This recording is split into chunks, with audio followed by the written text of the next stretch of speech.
Hetty Green adalah salah satu individu paling aneh yang muncul dalam dunia bisnis Amerika pada puncak zaman keemasan. Meskipun menjadi salah satu wanita terkaya di Amerika Serikat, Hetty memiliki reputasi sebagai seorang yang sangat pelit dan bahkan kemudian dikenal sebagai penyihir Wall Street. Di sini kita akan membahas kehidupan dan kisahnya, tetapi sebelum itu, pertimbangkan untuk berlangganan jika Anda menyukai konten seperti ini. Henrietta Howland Robinson lahir pada tanggal 21 November 1834 di kota New Bedford, Massachusetts, dari orang tua Edward Mott Robinson dan Abby Howland. Dia berasal dari latar belakang yang sangat kaya dan keluarganya mengelola armada penangkapan paus terbesar di daerah tersebut. Selain itu, keluarganya juga terlibat dalam perdagangan Amerika Serikat dengan Tiongkok. Pada saat itu, perdagangan Amerika dengan negara Asia tersebut sangat diproteksi dan hanya segelintir orang yang diizinkan ikut serta. Dikelilingi oleh para pebisnis sepanjang masa mudanya, dia pun segera ikut terjun ke dunia itu. Sejak kecil, dia mulai membaca laporan saham dan surat kabar keuangan, dan pada usia 13 tahun, dia sudah bekerja sebagai juru buku untuk bisnis keluarganya. Sejak usia muda, sifat hemat dan minat untuk menghasilkan uang sudah ditanamkan dalam dirinya. Pada suatu kesempatan, Henrietta berkata kepada seorang wartawan, "Ayah saya mengatakan agar saya tidak pernah memberikan apapun kepada siapapun, bahkan kebaikan sekalipun." Henrietta yang sejak muda dikenal dengan nama singkat Hetty tidak memperoleh kekayaan pertamanya sendiri. Ketika ibunya meninggal pada tahun 1860, Hetty baru berusia 25 tahun. Ibunya mewariskan sebagian besar hartanya kepada suaminya, tetapi Henrietta menerima sebuah rumah yang nilainya lebih dari $1,4 juta jika dihitung dengan nilai uang saat ini. Setelah itu, ayahnya mendiversifikasi bisnis keluarga, berinvestasi di perusahaan pelayaran New York, dan membeli obligasi pemerintah yang memberikan tingkat bunga tahunan yang sangat menguntungkan sebesar 6%. Negara baru saja melewati Perang Saudara Amerika dan ada banyak uang yang bisa dihasilkan dari membangun kembali perekonomian. Ayah Hetty sangat sukses pada saat itu. Ketika dia meninggal 5 tahun setelah istrinya pada tahun 1865, dia meninggalkan $6 juta untuk Hetty, jumlah yang setara dengan lebih dari $100 juta saat ini. Pada waktu yang hampir bersamaan, bibinya juga meninggal dunia, meninggalkan warisan sebesar $2 juta kepada keponakannya. Meskipun harta warisan tersebut menjadi objek sengketa hukum yang berkepanjangan dalam beberapa tahun setelahnya, dia juga menerima ratusan ribu dolar dalam bentuk tunai. Dan uang ini jika digabungkan membuat Hetty menjadi wanita yang sangat kaya. Tekadnya untuk menentukan jalannya sendiri dalam mengelola keuangannya terlihat dalam pengaturan pernikahannya. Pada awal tahun 1860-an, dia bertemu dan mulai menjalin hubungan dengan Edward Henry Green, seorang pengusaha yang berbasis di Boston yang urusan keuangannya juga melibatkan perdagangan di Tiongkok. Dia sendiri adalah seorang jutawan, jadi ketika dia dan Hetty menikah pada tahun 1867, dia bersikeras agar dibuat perjanjian di mana suaminya tidak akan memiliki klaim atas uang dan hartanya. Mereka kemudian memiliki 2 anak, Edward yang lahir pada tahun 1868 dan Harriet yang dikenal sebagai Sylvia lahir pada tahun 1871. Keduanya lahir di London, tempat pasangan itu pindah selama beberapa tahun pada akhir 1860-an dan awal 1870-an. Hetty dan Edward akhirnya berpisah pada pertengahan tahun 1880-an, meskipun mereka tetap menikah dan di kemudian hari sebagian berdamai. Penyebab keretakan hubungan mereka adalah karena Edward mengalami masalah keuangan setelah mereka kembali ke Amerika Serikat pada tahun 1873. Ya, dalam beberapa kesempatan, Hetty harus menolongnya dengan memberikan uang. Namun pada saat itu, dia sudah memiliki lebih dari cukup karena Hetty Green telah menjadi salah satu investor terkemuka di pusat keuangan Amerika yang berkembang pesat selama era Gilded, Wall Street di Pulau Manhattan, New York. Hetty muncul ke dunia bisnis Amerika selama apa yang disebut era keemasan. Ini adalah era globalisasi pertama ketika berkembangnya rel kereta api, listrik, telegraf, dan telepon membuka wilayah luas di seluruh dunia. Seiring dengan hal ini, ditambah dengan ekspansi industri besar-besaran di negara-negara seperti Amerika Serikat, Inggris, Jerman, dan Rusia, terjadi ledakan ekonomi besar di Amerika Utara dan Eropa. Penciptaan kekayaan yang dihasilkan dan munculnya aristokrasi baru dari kalangan pebisnis kaya dan industrialis membuat periode antara tahun 1870 hingga 1900-an dikenal sebagai era keemasan di Amerika. Namun perlu dicatat bahwa bagi kelas masyarakat yang lebih miskin, ini adalah masa kemiskinan yang parah dan kondisi kerja yang sangat buruk. Era keemasan di Amerika menyaksikan kemunculan Wall Street sebagai pusat keuangan New York dan seluruh negeri. Jalan ini yang namanya berasal dari fakta bahwa tembok utara kota New York membentang di sepanjang jalan tersebut. Wilayah ini pada akhir abad ke-17 mulai menjadi ibu kota keuangan Amerika Serikat pada awal abad ke-19 setelah Kanal Erie selesai dibangun pada tahun 1821. Kanal tersebut menghubungkan danau-danau besar dengan kota New York dan sebagai hasilnya, Chicago serta pemukiman lain di sepanjang danau berkembang pesat pada pertengahan abad ke-19. New York kini menjadi pintu masuk bagi semua lalu lintas laut antara Atlantik dan perkembangan pesat wilayah danau-danau besar. Dan karena itu, kalangan finansial mulai membeli properti di seluruh Wall Street. Dan tak lama kemudian, kawasan itu menjadi pusat keuangan di pantai timur. Pada tahun 1860-an dan 1870-an, perusahaan-perusahaan berpengaruh besar dan pebisnis seperti JP Morgan, John D. Rockefeller, American Tobacco Company, General Electric, dan Charles Dow, serta lainnya, membangun kepentingan bisnis mereka di sini. Akibatnya, Wall Street memasuki masa di mana hanya menyebut namanya saja sudah identik dengan pembicaraan tentang pembiayaan dan bisnis Amerika. Hal ini dipertegas pada tahun 1889 ketika Wall Street Journal mulai terbit sebagai surat kabar utama untuk laporan saham dan keuangan. Inilah Wall Street, tempat Hetty Green mulai menancapkan pengaruhnya pada seperempat terakhir abad ke-19. Bahkan ketika keluarga Green tinggal di London, Hetty sudah mulai berinvestasi pada obligasi Amerika yang diperdagangkan di Wall Street.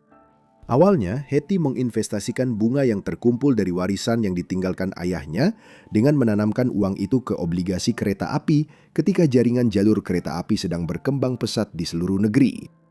Hetty juga membeli sejumlah besar greenback.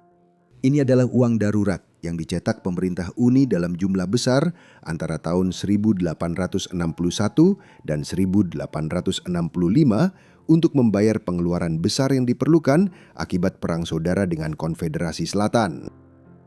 Dolar greenback ini telah mengalami penurunan nilai di tahun-tahun berikutnya, tetapi Hetty tetap menyimpannya dalam jumlah besar.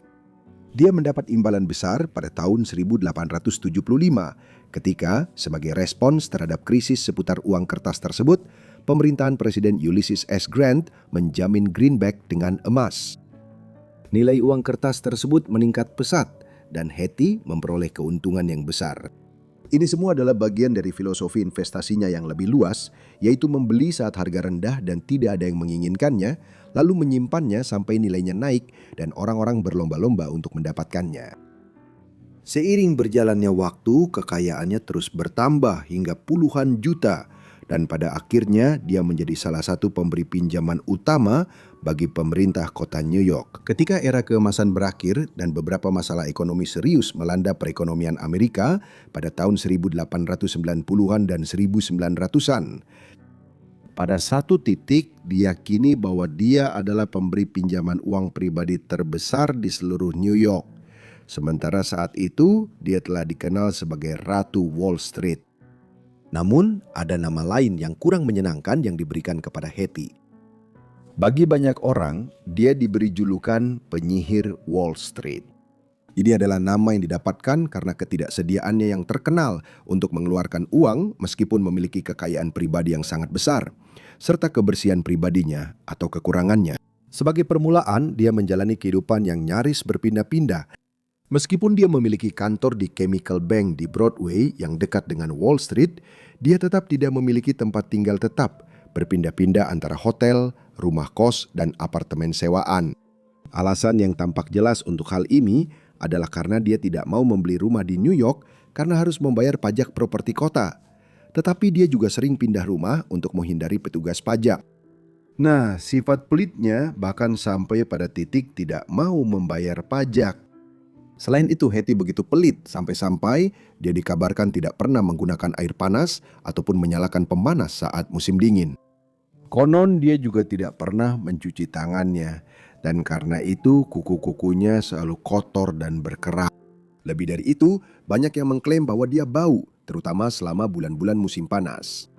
Bau badannya dikatakan begitu tak tertahankan, sehingga orang-orang yang bekerja di kantor yang sama dengannya berusaha menjauh sejauh mungkin. Dia bahkan menghindari pergi ke dokter dan tetap memilih berhemat meski selama 20 tahun menderita hernia yang menyakitkan. Dia kemudian tidak punya pilihan selain menjalani operasi. Meskipun dia sangat kaya, dia marah dengan biaya tersebut dan mencoba untuk menghindari pembayaran. Ada banyak sekali cerita tentang sifat pelitnya yang terkenal, meskipun beberapa mungkin hanya sekadar dongeng. Dia diyakini mengenakan gaun hitam yang sama setiap hari dan akan terus memakainya sampai benar-benar usang, compang-camping, dan berubah menjadi hijau karena kotoran. Dan barulah setelah itu, dia akan membeli gaun hitam polos yang lain. Cerita lain menyebutkan bahwa dia pernah menghabiskan waktu berjam-jam mengobrak-abrik sebuah kereta kuda yang sedang dia periksa hanya untuk mencari sebuah perangko yang hilang. Nilainya hanya 2 sen. Kisah perangko ini mungkin tidak benar, tapi mengingat reputasinya, orang tidak pernah bisa benar-benar yakin. Namun tidak diragukan lagi bahwa Green memang biasa mengenakan gaun hitam. Mungkin sebagian karena latar belakang agamanya sebagai seorang Quaker serta sifat pelitnya. Mengenai hal ini, Hetty berkata, "Hanya karena aku berpakaian sederhana dan tidak menghabiskan banyak uang untuk gaunku, mereka bilang aku aneh atau gila." Namun, ada jauh lebih banyak aspek negatif dari sikap Hetty Green yang sangat menjaga kekayaannya. Dia tidak menyetujui para pelamar putrinya, Sylvia, sehingga Sylvia tetap belum menikah hingga usia 30-an. Ketidaksetujuan Hetty didasarkan pada kecurigaannya bahwa siapapun yang berkencan dengan putrinya pasti mengincar kekayaannya, yang suatu hari nanti akan diwarisi sebagian besar oleh Sylvia. Akhirnya, salah satu pelamar, Matthew Astor Wilkes, bertemu dengannya dan mendapat persetujuan bersyarat. Terutama karena dia adalah anggota yang kurang menonjol dari keluarga Astor yang sangat kaya dan juga memiliki kekayaan sendiri. Namun demikian, sebelum Sylvia dan dia menikah pada tahun 1909, Hetty bersikeras agar dia menandatangani perjanjian yang melepaskan klaim apapun atas uang yang akan diwarisi Sylvia dari kekayaannya.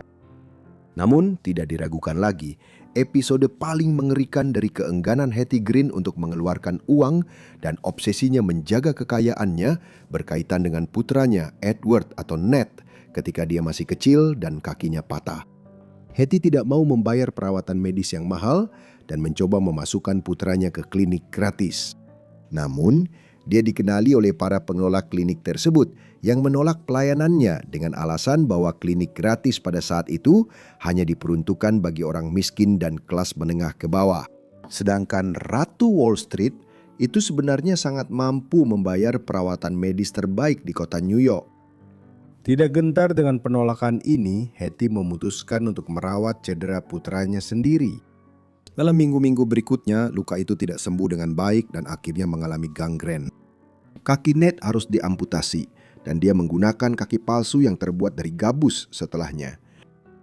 Meskipun insiden ini terjadi, dia tetap bekerja untuk ibunya di tahun-tahun berikutnya.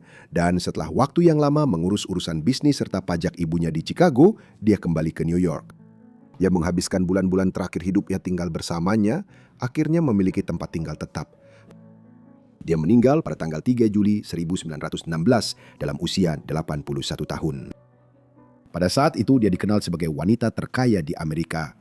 Memang, harta peninggalannya yang dibagi antara Edward dan Sylvia kemungkinan bernilai antara 100 juta hingga 200 juta. Jumlah ini setara dengan 2,5 hingga 5 miliar dolar dalam nilai uang saat ini. Dan akibatnya, bisa dengan mudah dikatakan bahwa Hetty Green mungkin adalah wanita terkaya di dunia pada saat itu. Orang jadi bertanya-tanya, apakah dia pernah menemukan perangko 2 sen itu. Berbeda dengan ibunya, Edward dikenal suka menikmati kekayaannya dan senang berpesta. Dia tidak menahan diri dalam membelanjakan warisannya. Dia membangun sebuah rumah mewah di Round Hill, Massachusetts, mengumpulkan koleksi perangko dan koin yang terkenal, dan bahkan memberikan beberapa sumbangan besar kepada masyarakat. Dengan warisan dari ibunya, Putri Hetty Sylvia menjadi salah satu wanita terkaya di Amerika. Dan ketika saudaranya Edward meninggal pada tahun 1937, dia juga mewarisi hampir seluruh harta peninggalan saudaranya itu.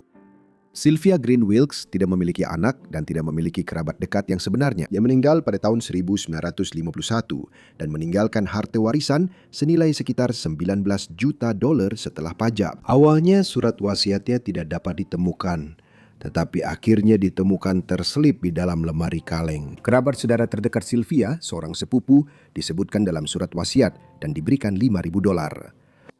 Namun dia membawa kasus ini ke pengadilan dan akhirnya diberikan $140.000. Sisa kekayaannya dibagi antara badan amal, sekolah, dan rumah sakit. Jadi pada akhirnya, sebagian besar dari kekayaan besar penyihir Wall Street yang sangat enggan dia habiskan justru diberikan kepada orang-orang yang sama sekali tidak dikenalnya. Hai teman-teman, semoga kalian menikmati videonya. Video malam ini dinarasikan oleh Mr. Knox. Jika kalian suka cerita-cerita seram, kalian bisa menemukan lebih banyak cerita seram dari saya di sana. Tautannya bisa ditemukan di deskripsi.